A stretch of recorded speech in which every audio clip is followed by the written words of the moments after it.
And what a week. The race for number 10 is a bit like the Premier League. Everyone is dropping points and no one wants to win it.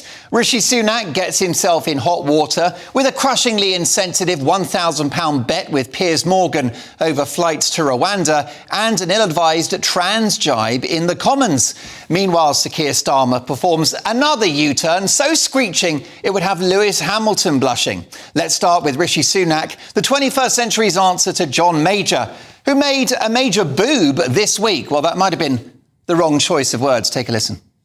But it's a bit rich, Mr. Speaker, to hear about promises from someone who's broken every single promise he was elected on. I mean, I think I counted almost 30 in the last year. Pensions, planning, peerages, public sector pay, tuition fees, childcare, second referendums, defining a woman. Although in fairness, that was only 99% of a U-turn. Awkward timing from the PM, but take a look at the reaction of his opposite number, Sir Keir Starmer, salivating at the political opportunity just handed to him on a silver platter.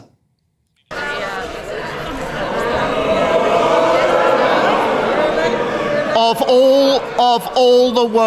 all the weeks to say that, when Brianna's mother is in this chamber, shame.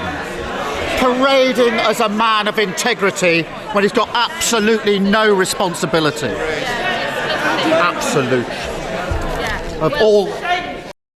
Starmer looked like a Victorian woman that had heard rude language for the first time ever. He needed smelling salts. There he is, indulging in some of his finest pearl clutching.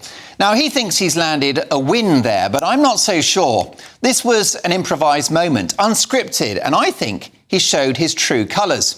This famously opportunist figure, who I think is just as shallow as Boris Johnson, stayed in Jeremy Corbyn's toxic cabinet for many years and campaigned for him to be Prime Minister. And now he uses Sunak's jibe to weaponise the tragic murder of Brianna Gay. So why is this on him? Well, because he's the one that brought her into this. He name-checked her in the House of Commons. He dragged this poor girl into the political arena. ITV's Robert Peston, who's hardly Labour's greatest critic, recently described Sir Keir Starmer as surprisingly ruthless, and in fact more ruthless than Tony Blair. Well, I think we saw that in that clip on Wednesday when Sir Keir invoked the memory of a murdered teenager simply to embarrass the PM and score points. Now, Sunak was a prize numpty for his poor timing and lack of judgment. But Starmer's strange assertion that 99% of women don't have a penis, which means that thousands of people in Britain with penises are women, is still a problem for him politically.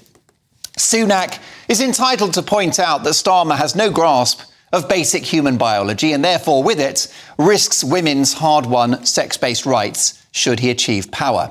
Not for the first time, Sir Keir seeks to come across as a saintly figure, more pious than your local vicar, and taking the knee for the latest woke cause. But bringing up a young girl's death in a House of Commons debate doesn't get more ungodly. Meanwhile, not for the first time, the Labour coach is reversing. Listen out for the beeps and the sound of screeching rubber as the leader of the opposition changes his mind once again on a major policy. The Politico website lists 26 U-turns since he became Labour leader.